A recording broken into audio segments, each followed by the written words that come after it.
Slides? No, because the stream hasn't started yet. It starts at 10. Okay. But I can see it on the screen. Okay. I just started it off. Okay. And Joey, can we turn Stephanie's volume up just a little bit? I can't hear her great in here. Oh, okay. I can't see the slides. I can see a chair, though. Oh, now I can see the slides. Perfect. That's not great. By the way, I love Haywood County's logo, just for the record. What's that? I said, tell Joey I love Haywood County's logo. It's very nice. They have a nice logo. Okay. Let me think here. All right, so you can see the slides. You can see me moving them. Yeah. Not yet. Have you moved them? Yeah. I can't see them moving. Okay. See, I should be on the third slide.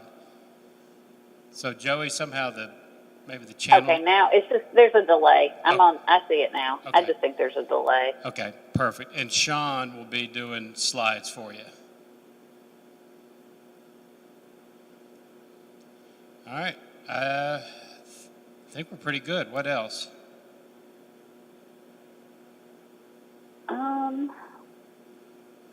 I think that'll work. Okay, now I can see you. Okay. So we'll do we have a sign-in sheet. We'll do microphones so that we can hear the speakers on the channel. And I think we're in pretty good shape. Okay, sounds good. All right, we'll see you maybe, about 9:55 or so? Sounds good. I'll be there. All right, thanks, Stephanie. Bye, Russ. Bye.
Hey, Stephanie, are you with us online? I sure am. All right, perfect. All right, good morning. We're going to go ahead and get started. It's 10 o'clock, and it looks like we've got a few more folks wandering in, but out of respect for everybody's time, we want to go ahead and get started. I am Russ Harris. I am the Executive Director for the Southwestern Commission, or what's called the Council of Governments for the 7 western counties, the towns within those counties, and the Eastern Band of Cherokee Indians. And so we are partnering with NC Commerce this morning for this public input session around community development block grant, disaster recovery funds. So this is one of the bigger pots of money that we expect to get in North Carolina to address some of the storm damages. And so this is an important part of the process. Stephanie McGarrett is with us online. She got snowed into Raleigh, and so she's going to be explaining the plan over the phone, and we can look at the slides as we go. But the state is required to access these funds to do an action plan. So what we're talking about this morning is the draft of that action plan. And a really important part of that process is to hear from people in the public and key stakeholders as to what's important to you all. So before we get into going over the plan, just want to real quick kind of figure out who's in the room. So we're just going to go around real quick and do introductions. If you're a member of the public and you're just here out of interest, you can just say your name. If you're a stakeholder with an organization, please say who you're with. And Karina, I'm going to start up. Is that one working now, Drew? Yes. And Drew, do you want to introduce yourself maybe, and then you can be our...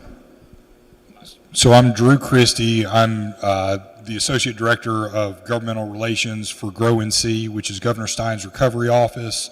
I'm based in Asheville, and I cover all the affected storm damaged areas. So I'm the boots on the ground, local point of contact for Grow NC. Good morning, everybody. Karina Ruffier. I'm the Executive Director for the Haywood County Tourism and Development Authority. Bryant Moorhead, County Manager.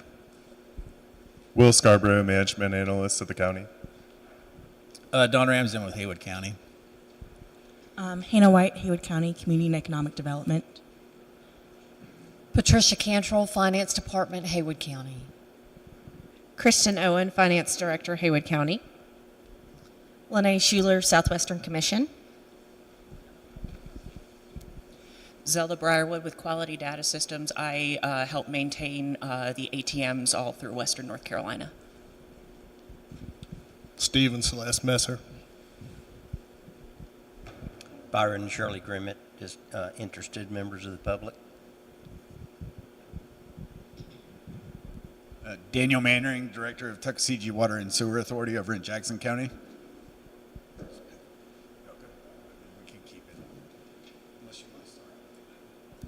Jason Marino, Project Manager, Graham County. Holly Jones. I'm the Director of the Governor's Western Office. Good morning. Elizabeth Becker with Dogwood Health Trust, a private foundation covering the westernmost 18 counties. I'm Cindy Sellers, Haywood County, concerned citizen, and I've been working with New Hope Samaritans since the hurricane. I'm Maggie Leftwich. I'm the Affordable Housing Manager for Smoky Mountain Housing Partnership and the Affordable Homeownership Division of Mountain Projects. Justin Illage for some ideas I want to present later to improve our lives here in Haywood County. I'm Becca Scott. I'm with the Southwestern Commission. Terry Clark, citizen. Salisa Willett, United Way of Haywood County. Denise Teague, Mills Ministry at Clyde Central. Kevin Sandifer, local resident and small business owner. Joy Garland, Town of Clyde. Lisa Stannett, Town of Canton. Chuck Dixon, Town of Waynesville. Dale Glanch, Clyde Community. David Pfister, I'm with Haywood Habitat for Humanity. Jared Araji, I'm the construction manager for Haywood Habitat for Humanity.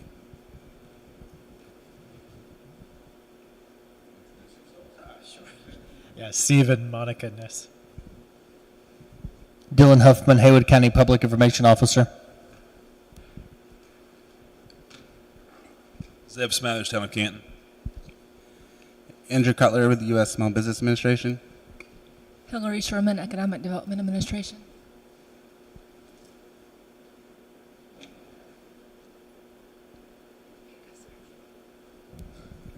William Height, Town of Waynesville Environmental Sustainability Board.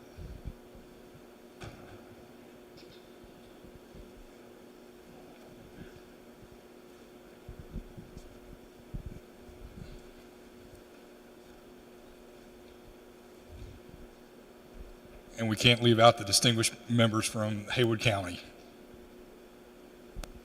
Garen Bradish, Assistant County Manager for Recovery and Resiliency. Tommy Long, Haywood County. Sherry Rogers, Haywood County Register of Deeds.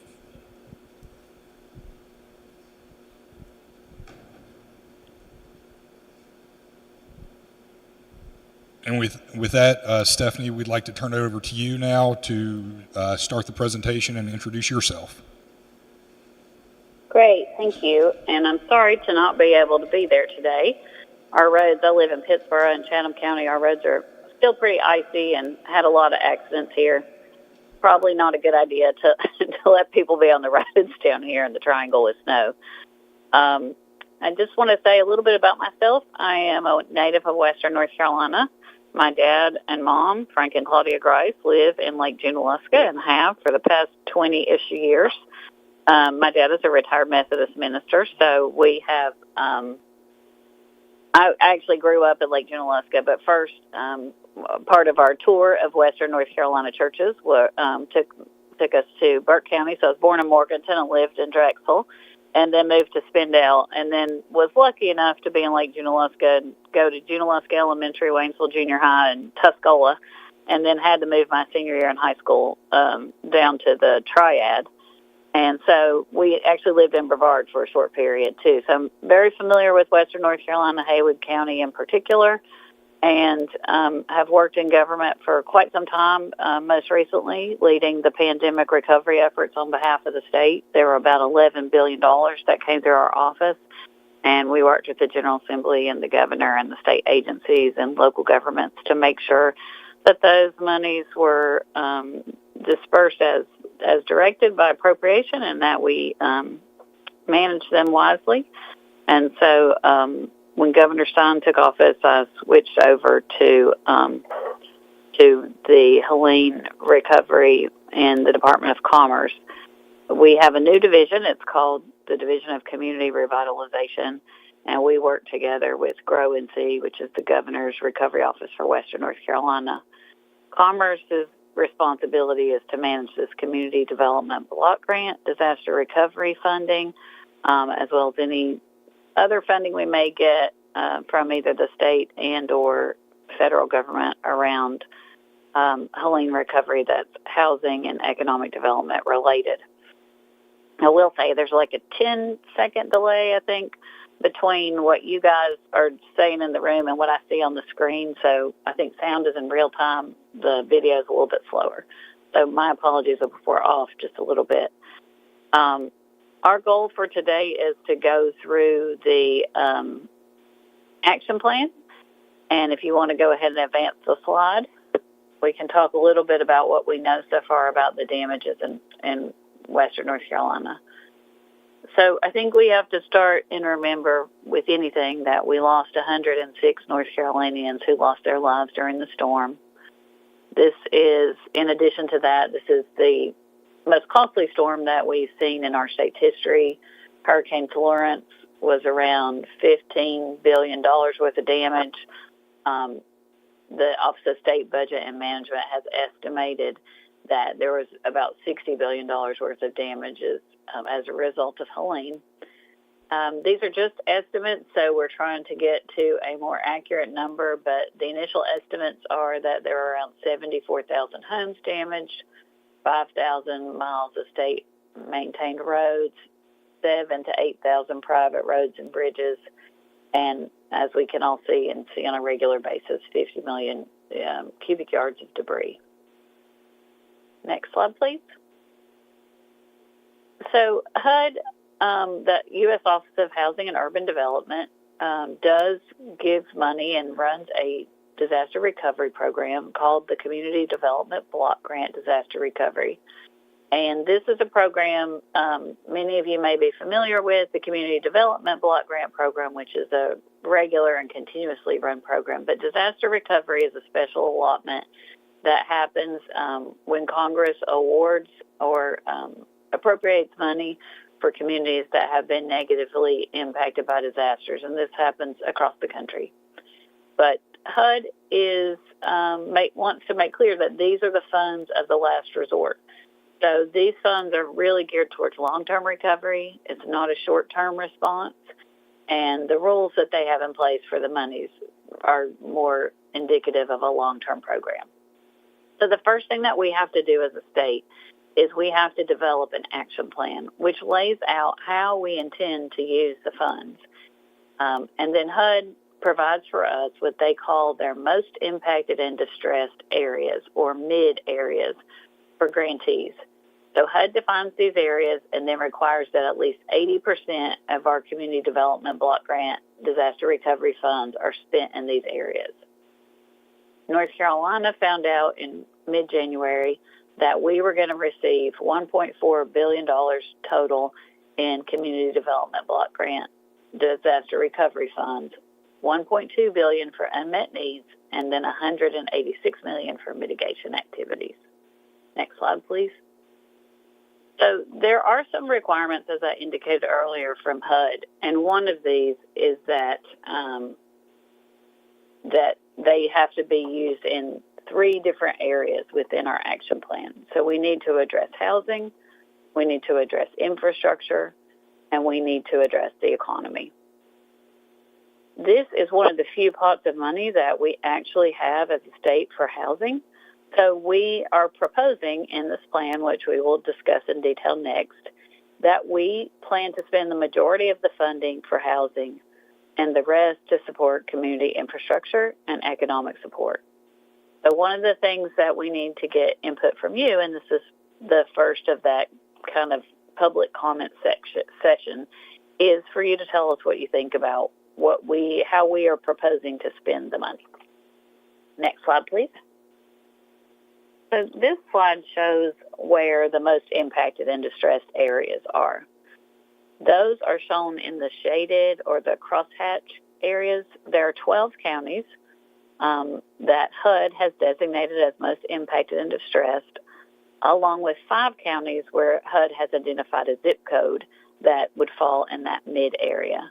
That includes a portion of Madison County, a portion of Polk, a portion of Cleveland, a portion of Caldwell, and a portion of Mecklenburg County. HUD has a formula that they apply to figure out what these mid areas are. We've already kind of looked at this data, and it's raised some questions for us, particularly when you look at that western part of Madison County, for example, being excluded when we know that Hot Springs is in that area, and we know that Hot Springs was hit particularly hard by the storm. And HUD uses FEMA data. They use data from the Small Business Administration. And so what we've learned from talking with disaster experts is that it's probably not the best use of our time right now to ask HUD to change the mid areas.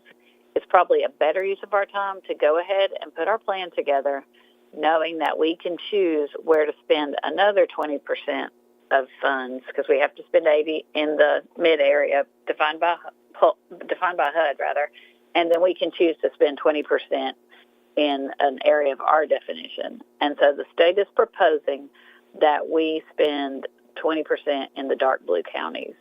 So those counties, as you can see from here, are those where people are eligible to apply for all categories of FEMA assistance. The light blue counties are just categories A and B. So while they may have had some damage in those counties, it wasn't quite as extensive as the damage that occurred in the darker blue counties. So this is the first thing you need to understand, is how the mid works and how we are given this definition by HUD. And I'm happy to answer questions as we go along. Drew's going to help moderate along with Russ since I couldn't be in the room with you today. So next slide, please. So of our $1.4 billion, we're proposing that we use $807 million for the reconstruction and rehabilitation of owner-occupied units. So these are single-family homes that were either damaged or destroyed as a result of Hurricane Helene. We are also proposing that we put $191 million into rental housing that was either damaged or destroyed by Helene. Some of that would be in small rental units, and some of that would be in larger multifamily units. And then another $53 million that we would set aside for workforce housing for ownership.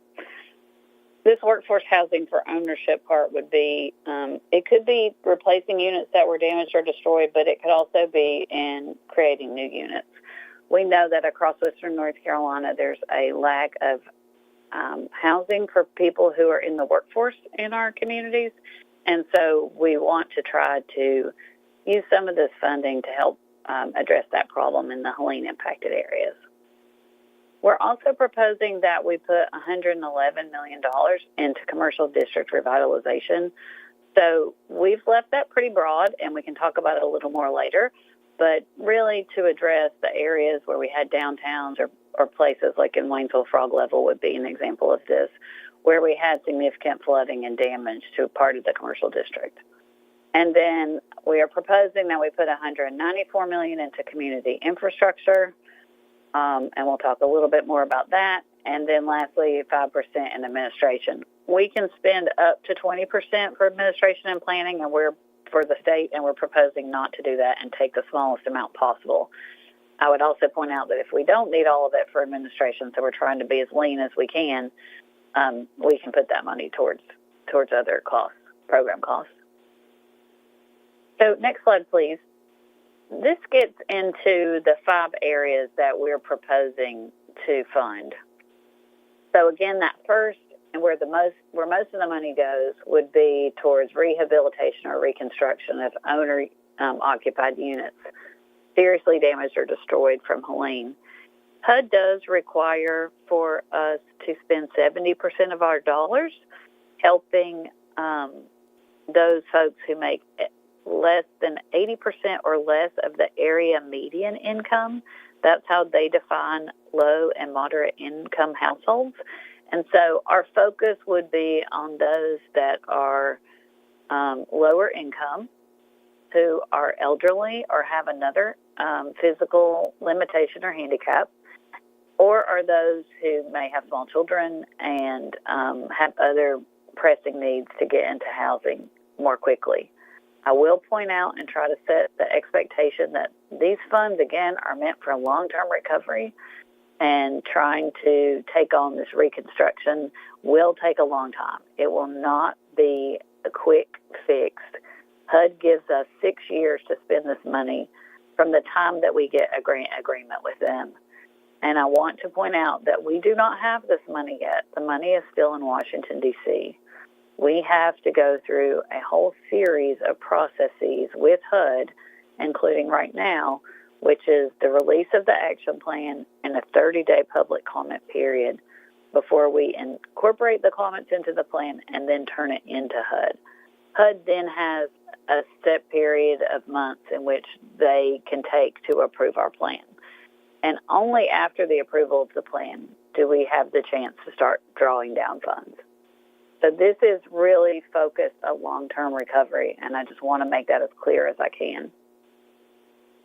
The second part of the housing, the workforce housing, that's where we're proposing that we would do a contracting or a grant process where we would have for-profits, not-for-profits, local governments that could apply to build these kinds of workforce housing, workforce solutions for housing, and it would be a rent-to-own units where they would be for purchase by low to moderate income housing. So again, those households that HUD wants us to focus the money on.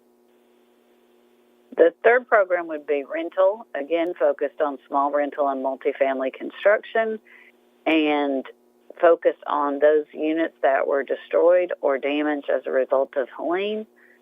And this would be, again, a program where we would seek to award contracts to those nonprofits, for-profits, local governments, or others that are building or have small rental units or multifamily units.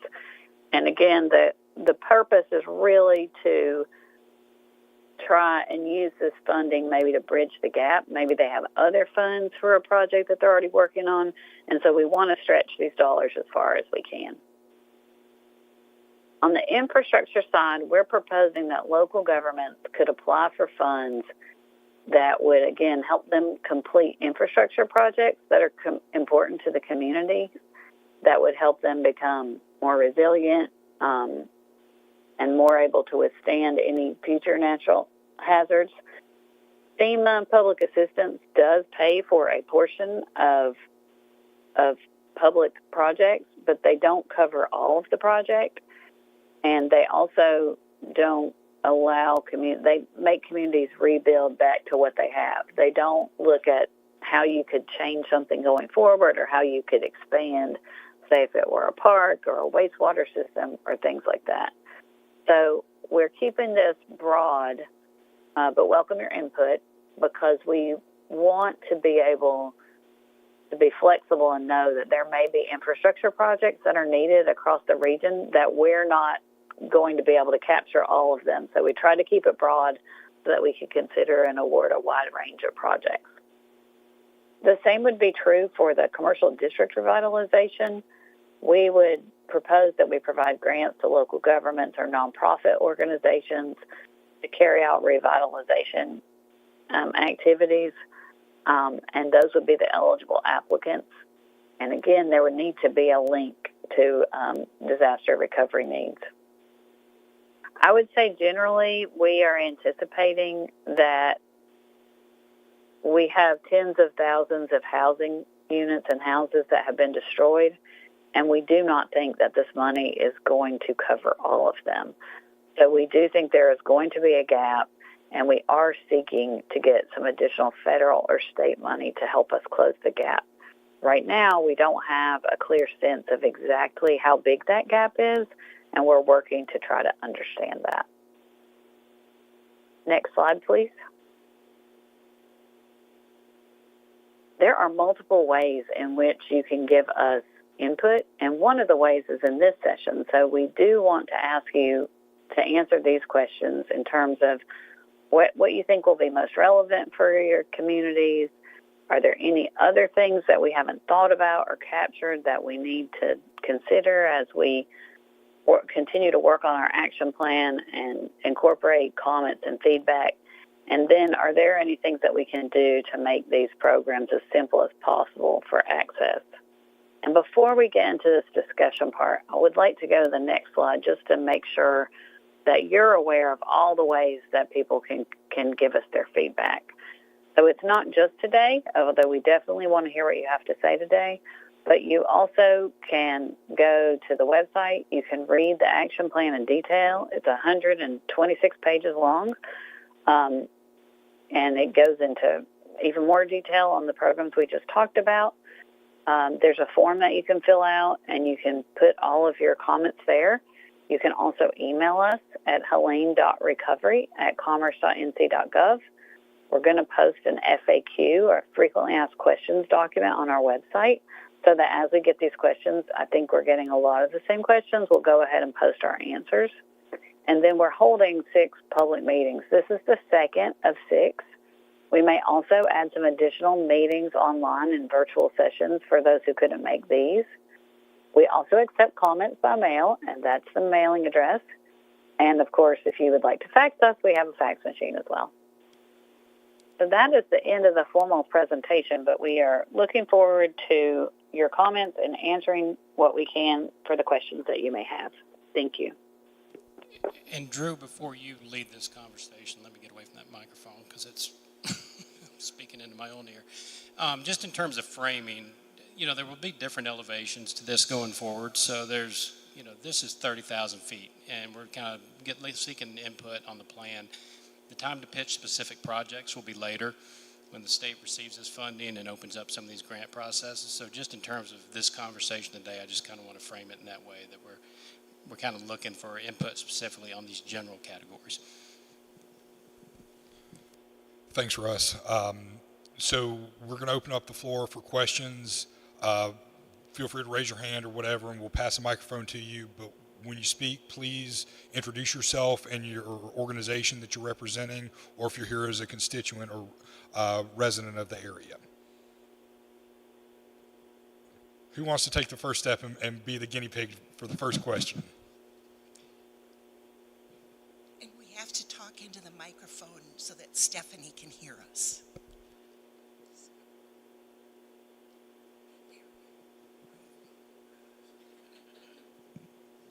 My name is Jack Caldwell. I'm a resident, live up on Allens Creek, and I wanted to find out, and this is at the high level also, is there any price gouging declaration or anything like that in place to help us? Because I'm here because I need to get a bridge replaced. I'm not talking about a culvert, I'm talking about a bridge. And I've gotten 2 out of 3 estimates. And Lord help, I'm not going to be able to in good conscience go to FEMA and give them the quotes that I've got. And I know people are, need to make a living and stuff like that. But here again, I'm getting 3 estimates and they're through the roof. So is there any kind of protection in place for us? Because here again, I don't want to waste federal funds and things like that. So is there anything like that, or is there a program, or how can we be sure that the prices that we're getting, the quotes that we're getting, are getting double checked? Thank you. And Stephanie, I think I'll start off with that question there. I think, well, I know under Governor Cooper, I think Governor Stein may have continued the executive order for price gouging. Do you recall, Holly, if price gouging is still in effect under the executive orders? And so, sir, after this, you and I can talk, and I'll give you my information, and we'll discuss it, and I'll look into it for you. But for this meeting, if we can keep questions related to housing for the HUD plan here, we again, feel free to come up to me afterwards and discuss any questions you may have not related to this. But for this meeting, we're strictly speaking for the HUD action plan, because I think as Stephanie mentioned that public comment started this Tuesday, and we have 30 days for public comments before we have to turn our action plan over to the federal government for them to review. So this is part of that public comment section. But no, don't apologize. I'm just trying to clarify for everybody. If you have any future questions about stuff not related to this, come see me afterwards. I'll be happy to get your information. We can discuss. Yeah, I will say thanks for that question as well. And I agree, Drew. I was going to suggest Drew help you get to the right person on your particular situation. But the broader question I think you raised is important about how we make sure that we're efficient with the money that we have been given by the federal government. And we are going to have a contracting process in place so that we can not be in a situation where we're being asked to pay for something that is what most people would consider to be price gouging. So Drew can help you again with your specific situation, but I think the overall point you raised is a good one, and thank you for that.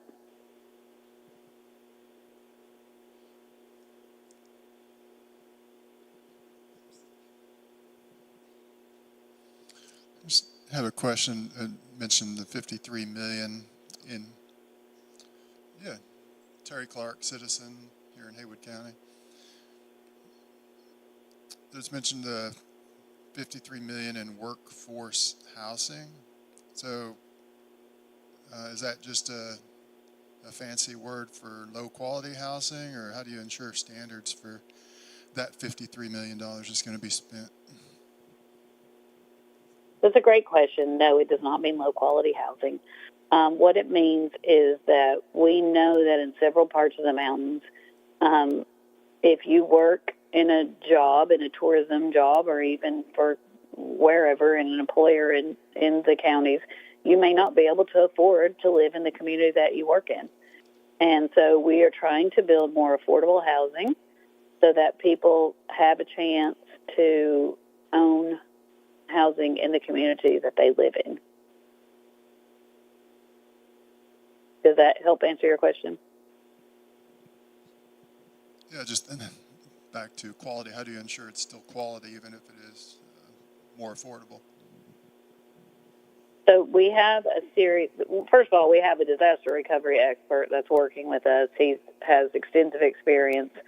Puerto Rico, New York, South Carolina, Florida, other places that have had disasters, Mississippi, Louisiana, that have had disasters like this. And, you know, we've learned a lot of lessons from how we've done this in the past. And so part of what we intend to do is to have contracts with various builders, and we will also have quality control checks where we go in and make sure that what builders are building are to the standard, which we will also have to meet the county standard, and they will also inspect the homes that are being built, and that we get those built to according to the codes and to the standards that we put in place.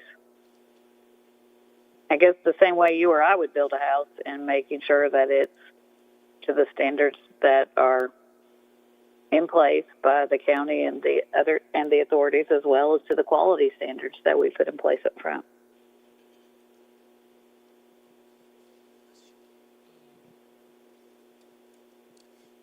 I don't know if this is the part where I can present information versus ask questions, so you tell me if you want me to wait. I'll be happy to wait. But this all addresses the infrastructure and the money to be spent. My name is Justin Elledge. You tell me if you want me to wait, and I'll hold off. Otherwise, I'll keep going.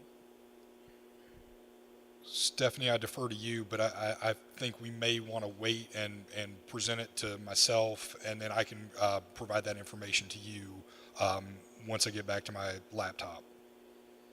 That sounds fine. Thank you. Okay, great. Yeah, I'll be happy to. I'm Cindy Sellers, Haywood County citizen. Been working with New Hope Samaritans since this, a group that's been created. And we have seen, I guess my eyes have been open to the poverty level here. I've been very sheltered. I've seen things that I don't know how in the world these people live the way they do. And a lot of this is coming out now because of the cold weather. Some people, I want to know about these people that are living, this was their place of home, a camper. You know, there's got to be other things for these extremely low-income people. They can't afford. I mean, I've been looking for rental property for people.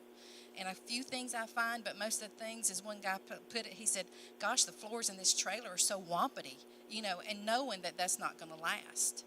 So, and another thing is these homes that are in flood areas now, I mean, I think it was saying that HUD wanted to replace what's there, you know, fixing homes, but will there be consideration for a home that was lost? Maybe it's repairable, but now it's in a flood zone. What do they do? Where do they go forward? Do they repair and take another chance for another flood? You know, that's part of it. But what I see, too, here in our community is our people need advocates. We need people in these programs to go out and knock on doors and talk to these people. A lot of them are scared. I have a lady that will not leave a mold-infested camper because it was her home, and she's afraid she won't get back.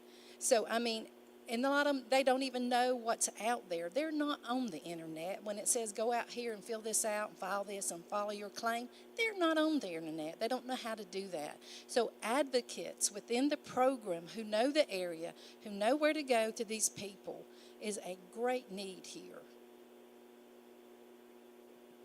Thank you for that comment. I really appreciate the feedback on making sure we address the people and meet them where they need help.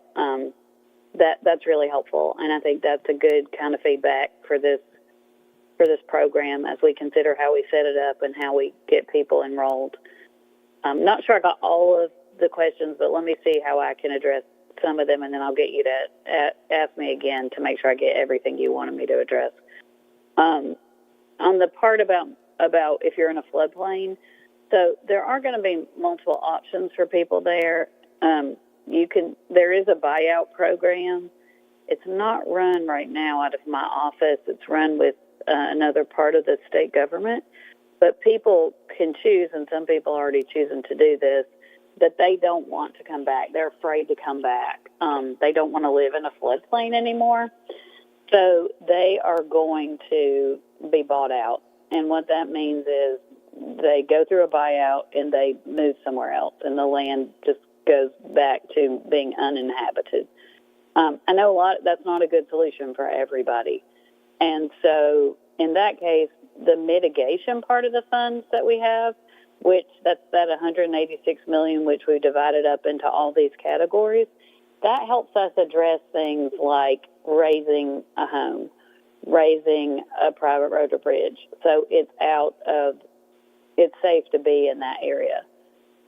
It's hard for me to say how many of those we can do because it's kind of a case-by-case basis, but that's an option for how we use that mitigation money so we make the home safe to be in.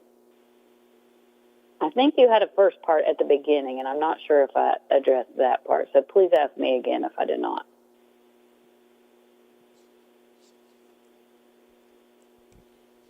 Stephanie, you answered all her questions. Okay, thank you. I appreciate the comments. Dale Glantz, I won't talk about highways, roads. And first, I want to thank the commissioners of Haywood County and other county officials, and the town of Clyde's mayor and wonderful ladies that work there, because our state officials ain't worth a dime. We have 389 homes in Thompson Cove, Chambers Mountain, Thicket area in Clyde. Every time the pigeon comes out, we can't get in or out. It's been that way when I was still working, had to park on the interstate. But all we're told by our state officials, live with it. Now our homes may not be the greatest in the world, but we pay taxes. There's a highway that runs right along beside Interstate 40 from Thickety. It's finished for a mile, like less than a mile. It's been that way since 1970. Could be finished with no houses. But if it wasn't for these county commissioners helping us folks in the town of Clyde, we'd just be up the creek without a paddle, which we are. We're stuck. EMS can't get to us. And I hope I'm getting on some deaf ears, because 55 years is long enough for a road not to be finished. We can come out on interstate and never bother the interstate at exit 31. 389 families ought to be worth something. I'm appreciated for work. If it wasn't for these commissioners, we wouldn't be crap in Clyde. I don't care who likes it or who don't be saying it. That's what I feel. Thank you for listening to me. Thank you, sir. And just for clarification, is that a state-owned road that goes to your? It is. Okay. Thank you.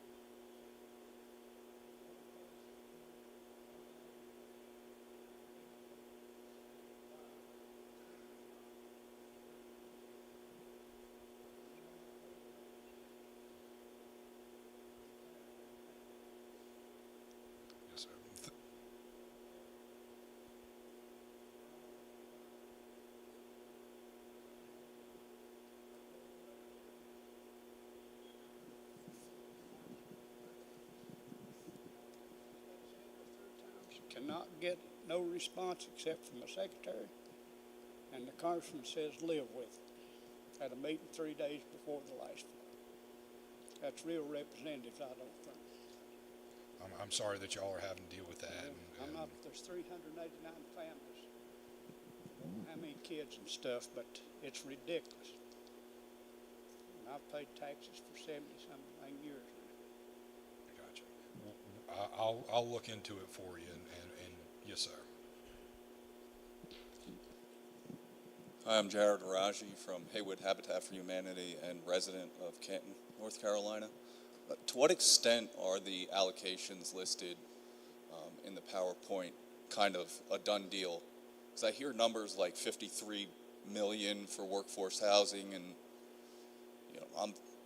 that represents to me like 125 homes for families in this region. I think it's $300,000 to $400,000 for a workforce house right now, and 50 million just doesn't seem like enough to really make a dent across several counties. To what extent is the infrastructure money that we're looking at, is that kind of is that written in stone, or can those numbers be increased so that we can extend infrastructure away from the floodplain, so that we can open up some land that is in the county to city water and sewage, and increase the tax base around the county? I think there's a lot of land that we would love to use for habitat, but it costs us too much money thinking about well and septic to really build out in the county. So we really rely on city infrastructure to build affordable housing. So to what extent can we look for an increase in allocations to workforce housing and infrastructure? That's a great question. Thank you for that. This is not set in stone. Part of the purpose of today and the rest of the 30-day period is for you to say, look, you don't have enough money in workforce housing, or you don't have enough money in infrastructure. I will tell you that we don't have enough money, period.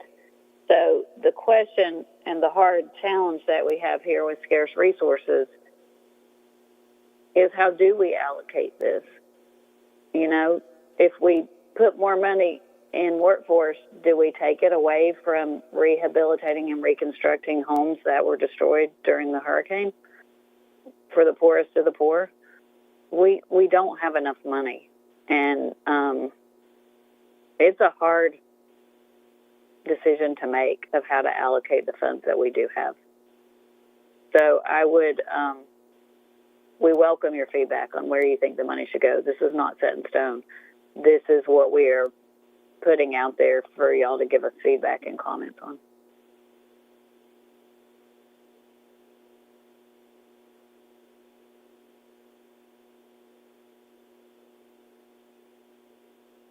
My only response is that as a member of the community, I implore you to use these funds to extend infrastructure, to open up more land outside of the floodplain for the people of Western North Carolina. I appreciate that. I will tell you that I think part of the goal that we have for these meetings is for you to tell us stuff like that, because this may not be the best use of funds for things like that, but we do have access to other funds for roads, for things like that. So even if it doesn't come out of this pot of money, by you articulating the need and giving us as much detail as you can, that allows us to go back to the drawing board and say, okay, should we take it out of the CDBG DR fund? Should we try to get it from a different source of federal funds, a different source of state funds? But it really helps us for you to tell us what it is you need. And even the gentleman before you about the road issue that they're having that impacts 389 families. We need to know about that so that we can know and go back and let people know about, and look at the whole picture and figure out the best way to try to address some of these challenges.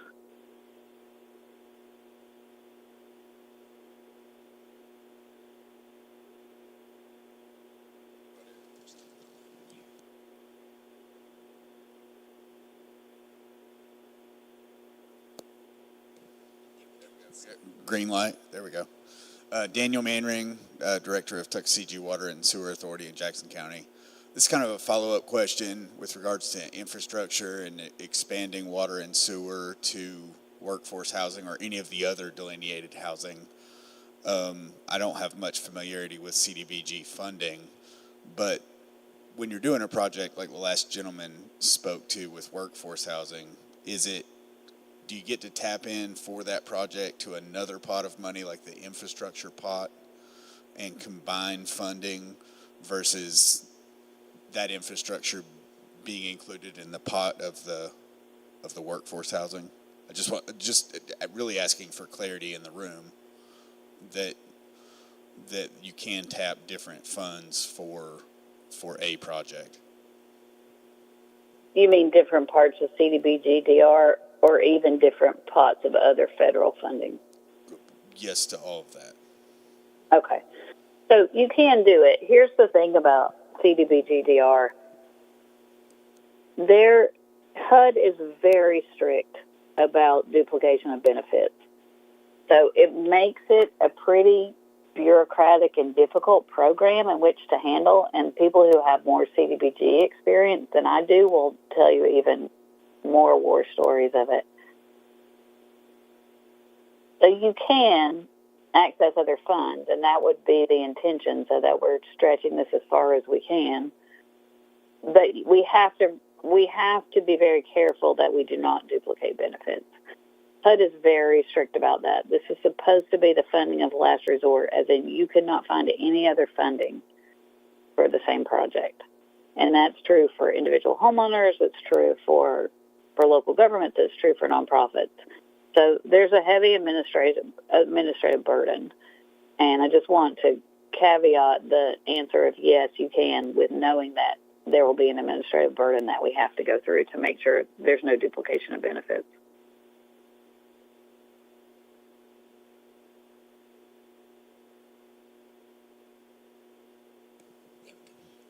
Hi, I'm Maggie, Maggie Leftwich with Mountain Projects.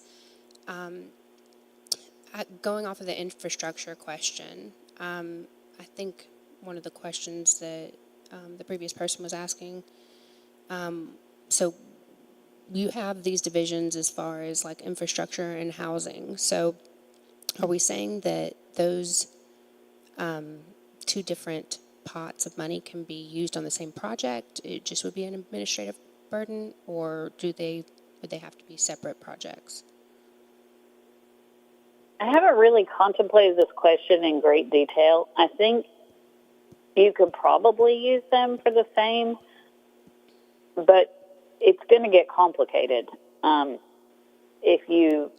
would have to be very, very clear that, like, say you were going to use some to run infrastructure to workforce housing, and then you were going to also build the workforce housing, and you got both of that from CDBG-DR. Right. We would have to figure out, and I think, so this is just a proposal of how we use the money, just to be clear, and you can see it in the action plan when you have a chance to look at it. It's online. We don't have the details of how this would worked out yet. That comes after we get through HUD's process, and then we figure out the details. So part of what is helpful to me is to hear that that is something that y'all may want to do. We just have to be very clear. And to give you an example, not in this situation, but say for an individual homeowner, like part of the duplication of benefits, as an example that HUD provides, is if a homeowner had damage to their house and they got a check from FEMA and they got insurance money and they got a grant from a private entity and they got a loan from SBA, we would have to take the amount of the house and then subtract out each of those amounts and only be able to spend what was left. And that's what they mean by duplication of benefits. The federal government does not want us to spend money twice or to double dip. And so what y'all are suggesting is probably doable, but we're going to have to make sure that the money that's spent on running the water and sewer to a workforce house is documented and clear and separate from the part where you actually build the house. Okay, thank you. I have one more comment on this, and then I've got a question. So with the infrastructure, if we're able to develop that outside of these floodplains, that could benefit not only, just workforce housing, but also, maybe relocation out of the flood zone for folks. We are trying to get people housed in my organization, And we have people that are coming to us that lost their homes back in 2021 and then rebuilt and lost their homes again this past fall. So it not only is a financial burden, but it really does cause a lot of personal trauma for these folks. And, you know, a lot of them are afraid to even go back to those places. So if we can create safer spots for them to be housed, that would help in so many different ways. My next question, final question is, so I know that it takes a long time for funding to get down to the level where it's utilized. And as we've seen, the economy is very unstable. It fluctuates a lot, and we've seen a lot of rising costs as far as building supplies, materials, as well as contracting services. So how can we, is there a way to kind of ensure that these estimates are going to be able to project, I guess, have the effect that we're intending with as far as the plan goes? I'm not sure I completely understand the question about the estimates and the plan. Can you ask me that again?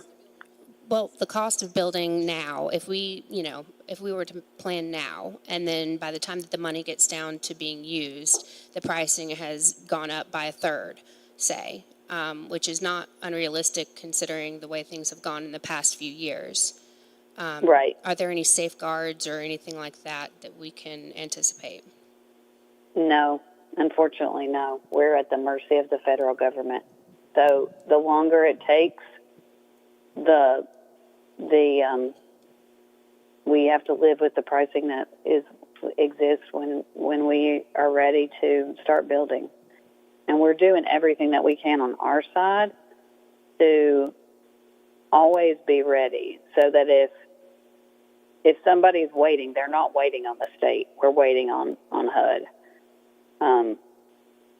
But you raise a really important point, and it's been really hard in other disasters as well. We have no way to lock in prices now. And as for your comment about the folks who were flooded out twice, I mean, that's where I think either mitigation or buyout, and I think having a longer discussion would be necessary. My heart goes out to them. My brother lives in Mississippi, and he got flooded out in Katrina, and it is devastating for families, and having to go through that twice is very difficult. And I appreciate your advice and your feedback as we figure out the best way to work with these folks that have experienced these losses. Good morning. My name is Zelda Briarwood. I work with Quality Data Systems, and I am also here today as a citizen of Canton, North Carolina. I have a bunch of stuff that I would like to propose, but I'm going to bring it down to just two things right now. Recently, I got a mailer from the city of Canton letting me know that I potentially have lead pipes bringing water to my house. And I don't know specifically how many other people just in the Canton area have that as an issue, but considering, lead is known to cause major issues when it comes, like neurologically and beyond, I was wondering, do we have the possibility of putting some of this money towards redoing some of the piping and infrastructure that we have, so that way the water that is coming to people's houses is not potentially bringing in other health concerns? And along those lines, could we potentially use some of this money for bringing high-speed internet to these areas? Because, I'm sorry, what was your name? As Cindy said, not everyone in these counties and these areas have access to internet, and that is a lifeline in today's day and age. Thank you for your questions. They're very good and thoughtful. On the internet broadband one, I'll address that one first. There is already money that has been appropriated, over $1 billion, from the state fiscal recovery funds, which were federal pandemic funds that came down through the American Rescue Plan Act. I'm not sure if you've heard of that, or ARPA. And that lives over at the North Carolina Department of Information Technology. They are in the process of deploying those funds, working with the counties and providers for internet. So I think that would be something that would be covered there. We have through the end of December 31st, 2026 to spend that money. So I anticipate if you have not already seen an improvement, and it could just be that where you are talking about, they haven't quite gotten the broadband there yet. But the plan is to have 97 to 99% of high-speed internet for everyone in North Carolina. The 1 to 3% of the population that's harder to reach are remote barrier islands, and candidly, some of the folks that are really hard to reach in the far, far parts or coves of the mountains. So we can give you information if you will send us your information or give it to Holly or Drew. We can put you in touch with DIT so you know exactly, and you can ask specific questions about specific areas there. On the lead pipe issue, certainly this money, especially for rehabilitation and reconstruction, even though HUD money is cumbersome, part of what's good about HUD money is when you rebuild to current standards. So if you have a house that has problems, leaky roof, mold, you remediate that when you either reconstruct or rehab the house.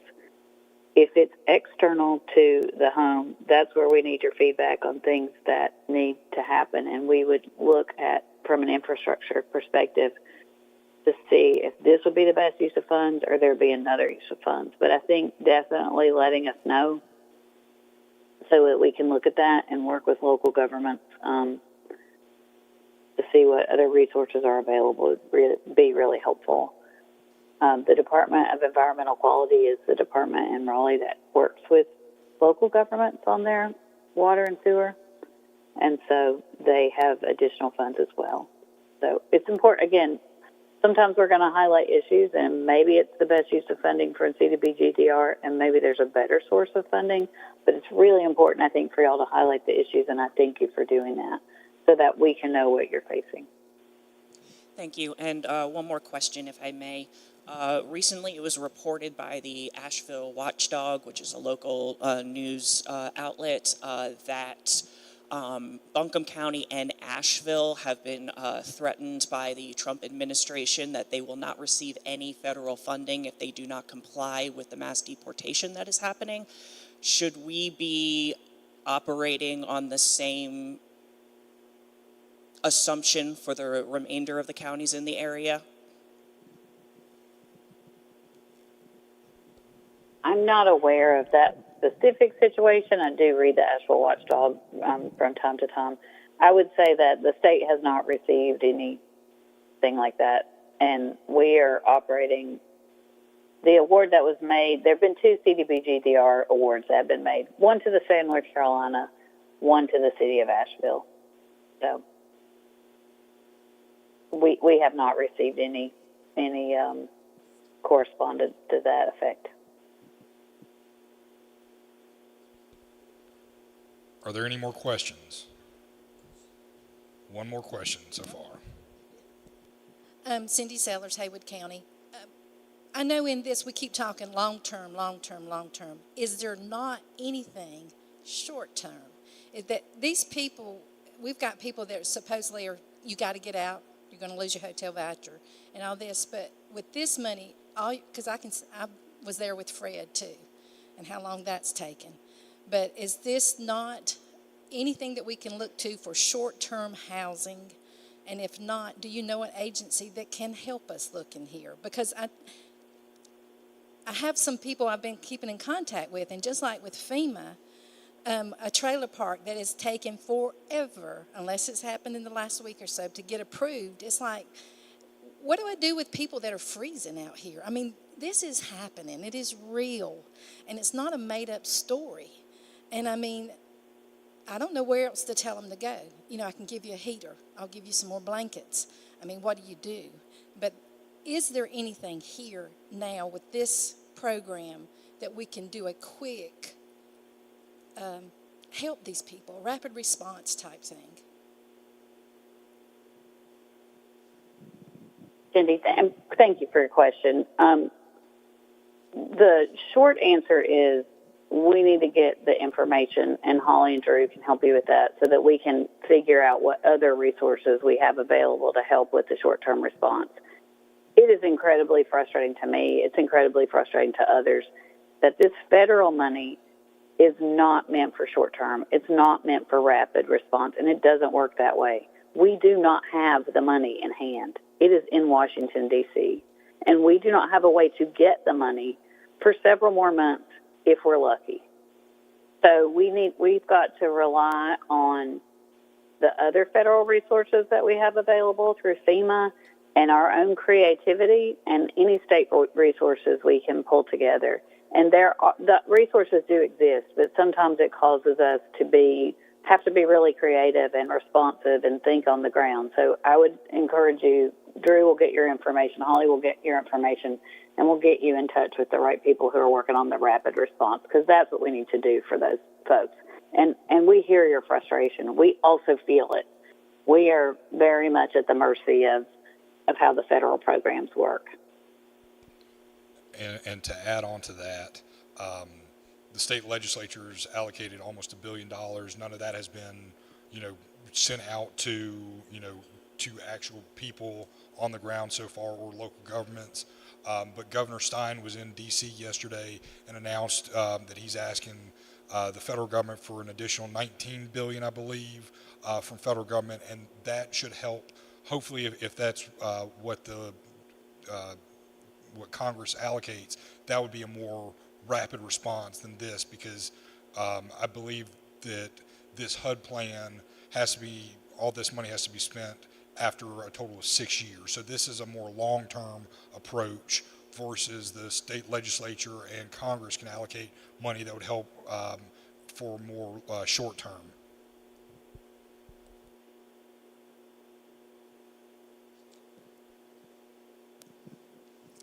Hi, my name is Leslie Pringle, and I represent Haven on the Hill, which is a refuge site for Helene survivors. We have roughly 115 people on site and about 75 donated RVs. We function solely on donations. I have asked FEMA several times in the past for help. It took begging for 4 months to get someone on site to at least get the applications from our people. I have asked for of the basically 1,000 FEMA trailers that we were promised in North Carolina. I've asked for 100 of those. I've seen absolutely zero response to that. Can you provide us any help? Yes, ma'am. We'll talk offline here after the meeting, and I'll get your information and see what we can track down from FEMA to help out. Any other questions? One additional question.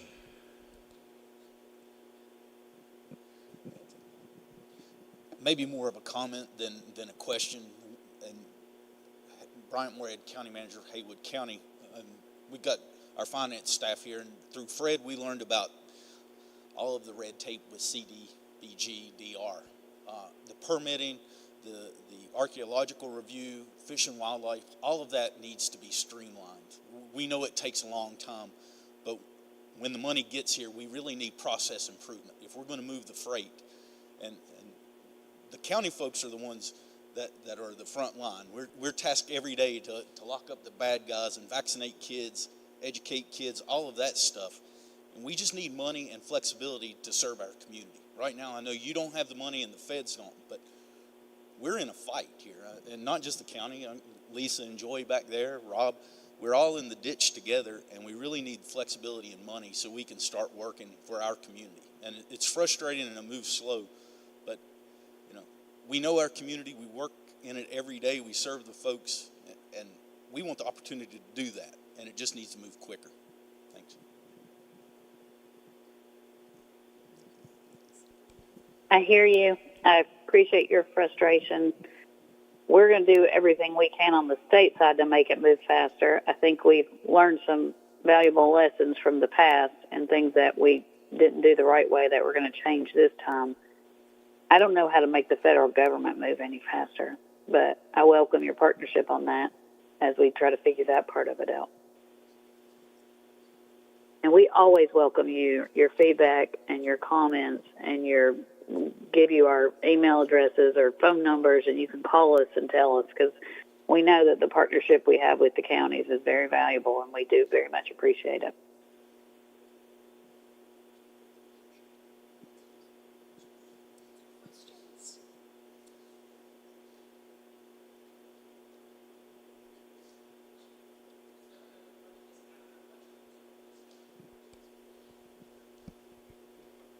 I think after we're done with questions, the meeting will be done, and obviously we can have some ancillary one-on-one conversations with me, and then obviously since Stephanie's unfortunately stuck in Raleigh, I'll pass those questions on to her so we can try and get you an official answer. And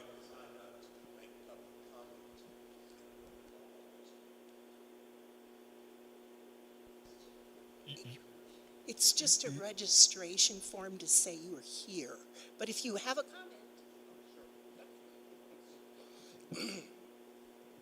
I'm going to come down front if you don't mind. My name's Chuck Dixon. I'm the Mayor Pro Tem of the town of Waynesville, and I'd like to welcome everyone who's not from Waynesville here and the rest of the county folks and other counties who are here today.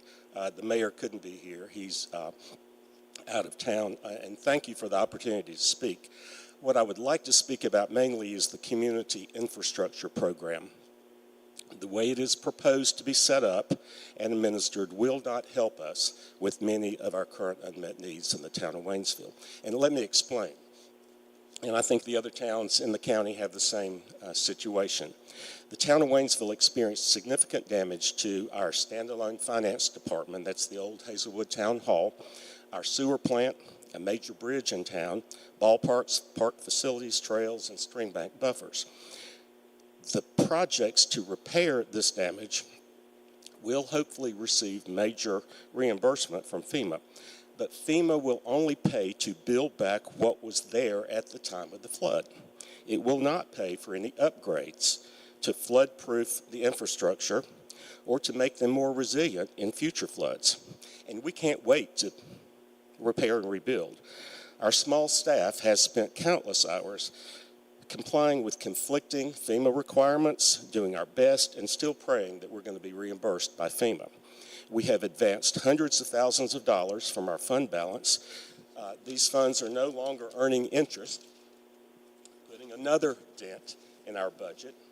None of the projects we need money for can wait for CDBG funding. And even so, under the proposed plan, none would qualify as they do not meet the $500,000 threshold. A grant that covered multiple projects could perhaps benefit us, but again, it will be too late as we have to repair now. We have to open the bridge now. Our employees have to go back to work in the finance department, and our children and adults need the recreational facilities and ballparks ASAP. Please reconsider the $500,000 threshold. That's a requirement for grants under the infrastructure program. And as to another matter, in general, a competitive grant process does not favor the small town members of our Southwest COG. The town of Waynesville is the largest town in the region. We have a little over 10,000 people. We hired a grant writer administrator about a year ago who is now swamped with FEMA paperwork and other onerous, time-consuming CDBG grants. Most of the other towns are not so lucky. They don't have full-time grant coordinators, but even the small staff of the town of Waynesville cannot compete with large towns and counties outside our region with the expertise, experience, and person power of grant writing staffs. And it is impractical, on another matter, to ask us to spend thousands of dollars, which we don't have, and countless hours to prepare applications for shovel-ready projects with itemized mitigation costs with no guarantee of funding, after going through the somewhat subjective and political award process. Perhaps, and this is a suggestion, you could solicit simple preliminary funding applications with initial approvals and final applications when funding is more assured. Or to put it another way, you could entertain applications with a scope of work, set aside a lump sum, and then allow the applicant to design and submit a plan based on the allocated funds. Don't make us spend valuable time and money just to be denied later. And I do want to also briefly address the commercial district revitalization. We lost many buildings in our Frog Level area of town, the historic section around down the street here, the former train depot, and we will be interested in applying for these funds. But again, we have the same concerns. To prepare a grant application under the proposed plan requires money and expertise that our town does not have. So we're going to have to expend time and money with no guarantee of funding. Again, an application with a simple scope of work, a set aside of money, and a Department of Commerce that works with us to design a plan is what we need. We don't mind rigorous evaluation. We're used to that, and we welcome it. But we need you to work with us rather than to judge us. We appreciate the governor setting up the Division of Community Revitalization, and we appreciate your efforts. And thank you, Stephanie, for being on the call today. I'm also the son of a Methodist minister who grew up at Lake Junaluska and attended the Haywood County schools. But we are very concerned about the lengthy, years-long process, a burdensome application process with no assurances of funding. And even if there is an award, there will be burdensome, time-consuming bureaucratic requirements. Please revise the plan to deal with the realities of small-town government in our region. Thank you. Thank you. That's very helpful and valuable feedback and just what we were looking for. So I appreciate you kind of detailing out, and I hope maybe, I know you saw you reading from your notes, so maybe you can give your notes to Ann or someone in the room so we can get them, make sure we have it fully documented what you think. I can't make HUD move faster, but we can certainly take in your feedback and commentary on how to do the process so it's not so difficult. I really appreciate that. Thank you. It's very helpful. Thank you. And I did want to encourage everyone to read your plan. It's on the Department of Commerce website. It was just posted 2 or 3 days ago. So many of the folks who have questions here could get some of the answers from that proposed plan, although it is just proposed and hopefully will be changed. Yeah, so thank you. That's very, very helpful advice. Again, I can do a lot of what you asked for. I can't make that move faster, but I appreciate, so I don't know how to get the money to you faster because we don't have it, but I do appreciate the rest of the comments and how to make it better. I am really honored to be here today and seeing each and every one of us that have lived through not one but possibly 2 hurricanes. I've been in North Carolina on and off my whole life, and it's been really something to not see something on TV, but actually experience it, because you can never feel what people feel on the ground, the people that you're discussing and living in such terrible conditions, and of course not having a road down my street to a house that's been there 50 years. I see it every day. A pet peeve of mine is all the old junk cars that are sitting around. If I could donate a few dollars, it'd be to tow them to the junkyard and have them scrap once and for all.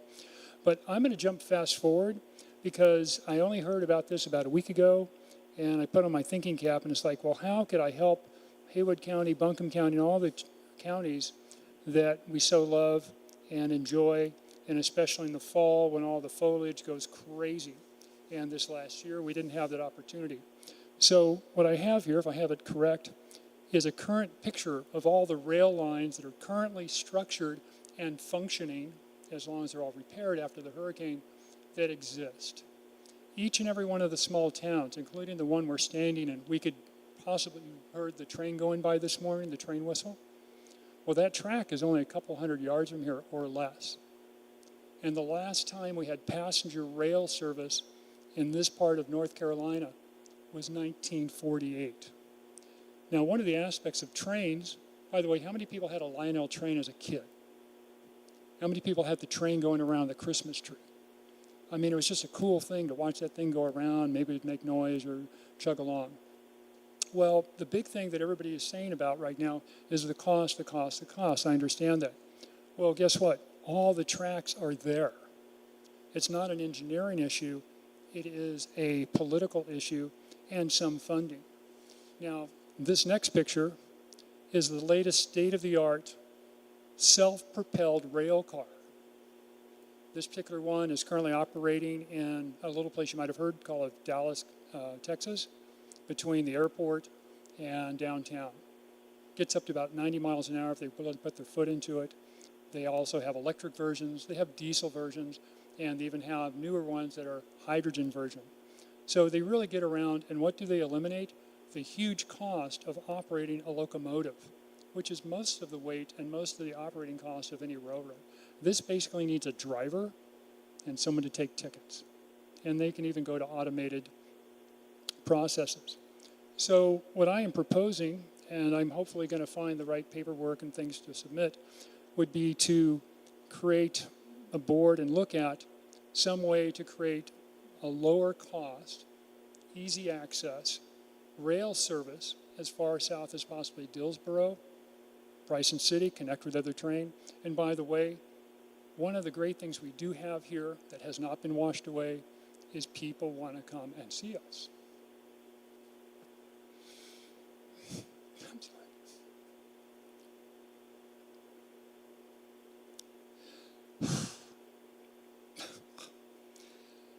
Watching the outpouring of individuals and businesses and churches that showed up in our neighborhoods. You know, I've heard of how bad FEMA can be, and I'm now experiencing it firsthand. And when people are showing up with lunch trucks, making sandwiches, and are still in some parts of the areas, it gives me great hope. And so that these communities that have been so ravaged, again, this is future. This is future infrastructure. That something could provide a ride from Silva to the airport without ever having to get on the freeway. Anybody ever get stuck on the freeway here? You've got 2 lanes going, 2 lanes coming, but when it gets stuck, it's stuck. I would also like to take it one step further, and then I'll pretty much wrap it up. Biltmore sees 1.5 million people a year. The Great Smoky Railroad down in Bryson City, they have 250,000 people come to ride that rail. It's a going business. I can only imagine how many people that would love to come to one of the only places in the country they could ride a much smaller, more intimate vehicle. They even have designs for bringing your bicycles along or luggage or whatever else. In fact, the Japanese have gone one step further. They now have rail buses, which means the bus can drive onto the rail, go where the rails go, and then it can get off the rail and drive to the local airport, civic center, drive around, drop the people off, get back on the rail, and head on down the tracks. So again, the technology exists. But again, I wanted to plant that seed as a possibility of bringing another form of transportation, mass transportation, that serves us as a community. Not just the same old, same old. Thank you so much for your time. And again, my name is Justin Elledge. I'm just a private citizen with a crazy idea. So thank you all for being here. Thank you, Justin. It's definitely important to think about, the future going forward and, life after the storm. I think we have a question over here. Ma'am, do you have your question? Yeah.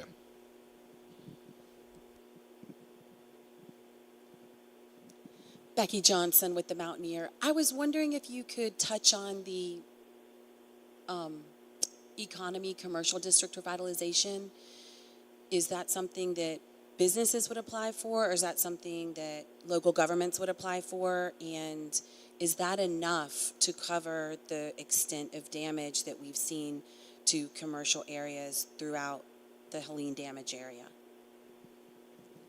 The proposal as presented, thank you for that question. I regularly read the Mountaineer, so I'm excited to have a question from you. The proposal as presented is to have local governments or nonprofits apply for the commercial district revitalization.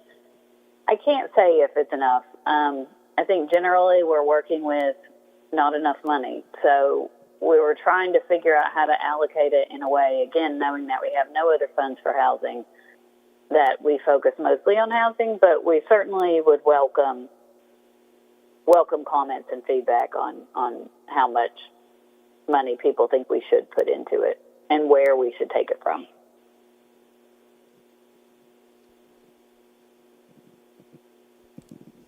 Thank you, Stephanie, for that question. Karina, Haywood County Tourism, I'll speak to that point. We do not have enough money for economy, but I don't know where you take it from because you also don't have enough for everything else. But I'll point to, for long-term stability of Haywood County and all of Western North Carolina, our economy is the number one way to do it. It keeps our businesses up and running. They pay their taxes. We get sales tax for the county, occupancy tax that we can invest back in our communities, and it keeps our people employed. So however that money gets divvied up, I would encourage you to keep the economy piece of that pie as large as possible, knowing that this is for long-term recovery. Thank you. Thank you. I appreciate that feedback.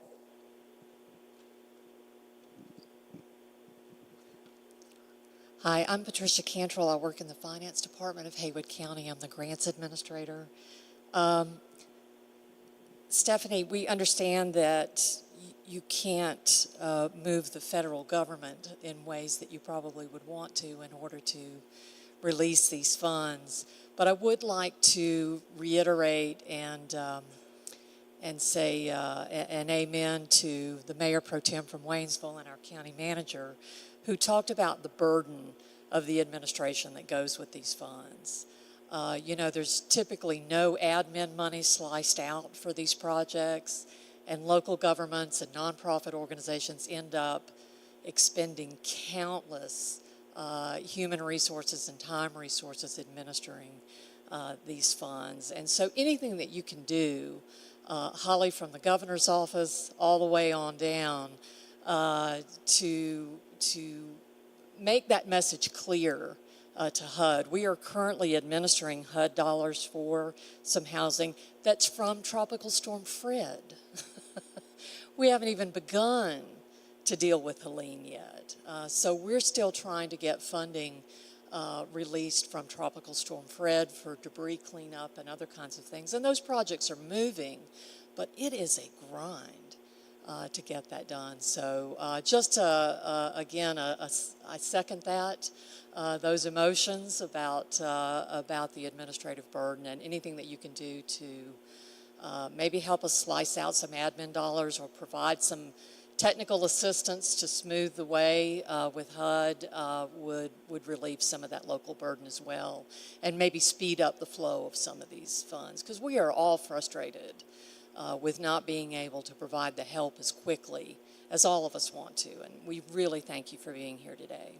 And Stephanie, I say hi from Dan Gerlach, if that counts for anything. It does. Thank you. And thank you for that. I appreciate it. It's really helpful for us to hear it. And I like the suggestions that have been made, and I'm thinking through how we can make that work. I also wonder if there's a way to do a partnership. We were pretty successful with the pandemic, so I'd love your feedback on this. With the pandemic partnership with the Association of County Commissioners, the League of Municipalities, the Councils of Government, and the School of Government, in terms of providing technical assistance that way. I don't know if there's something that you took advantage of with that, or if you had thoughts on that, but I would welcome those as well, as we kind of think about the how do we do that part of it, and how do we make it easier? Because you're right, we all have to deal with HUD, so how can we make it easier on the state side and the county side? We've got time for more questions, but we also want to be respectful of everybody's time here. So I know we have one more question here, but does anybody have any questions after that? If not, hold your peace. All right, we'll give you the last question. What an honor. Zelda Briarwood again. Real quick, has anyone been to Domino Park in Brooklyn? Okay, just a little bit of information. It's located in Williamsburg, Brooklyn, sits at the site of the old Domino Sugar Refinery, a building that was incredibly important to the growth and the borough's waterfront. It was designed by an artist, Mark Riegelman. They ended up building the Domino Park Playground, which pays tribute to not only its site, but what they manufactured there, as the structure takes kids on a de facto journey through the sugar production process. I don't know if y'all can pick up where I'm going with this. I think that it would be a fantastic idea for revitalization as well as for tourism and economy purposes if we take elements from the mill over in Canton and use that to create a industrial or historical playground that kids can come to that honors the work that the mill has done and the people that have done there, while also bringing in the opportunity for people as they come through Western North Carolina for things like tourism or coming on the railway and whatnot. It ends up making it a part of the destination without turning it into Asheville, if that makes sense. It would also be incredibly beneficial for us to be working with Spiritas Worldwide, because we have a bunch of equipment and elements that are already there that exist that we would just need to repurpose, which would save time and money. And I'm all about reusing resources as a means of, continuing what we have. So I have that proposal I would like to just throw on out there. And if anyone would like to help me out with that proposal in specifics, I would love to speak with you afterwards. Thank you. Thank you. And before I turn it back over to Stephanie for final words, myself, Drew Christie with Grow NC, and Holly Jones with the Governor's Office will be here for kind of one-on-one meetings and questions after the event. And with that, I'll turn it back over to you, Stephanie, for final words. Thank you, Drew. I just want to thank everyone for their comments. Please keep them coming. We shared all the ways you can share those comments online and through even the regular mail service. We really appreciate them. They make our plan better because we are getting your perspectives and your feedback. I appreciate the comments about how hard this is. I think it's going to continue to be hard, and talking to disaster recovery experts about how hard it's been in other states and how slow it's been. It's just, I know that we're in for a hard time, and I appreciate your partnership and your willing to work with us as we continue. I think this recovery is going to take time. I very much appreciate Russ and Becca and all the staff at the Southwestern Council of Government for putting this together and then for making it work when I got stuck here in Pittsburgh. So I hope I'll be able to be out there another time when I'm not snowed in and get to meet some of you in person. I do travel to Haywood County frequently, so I appreciate again all of your comments and help let us know where we need to follow up. Drew and Holly will be there to help. Thank you. And with that, we're adjourned.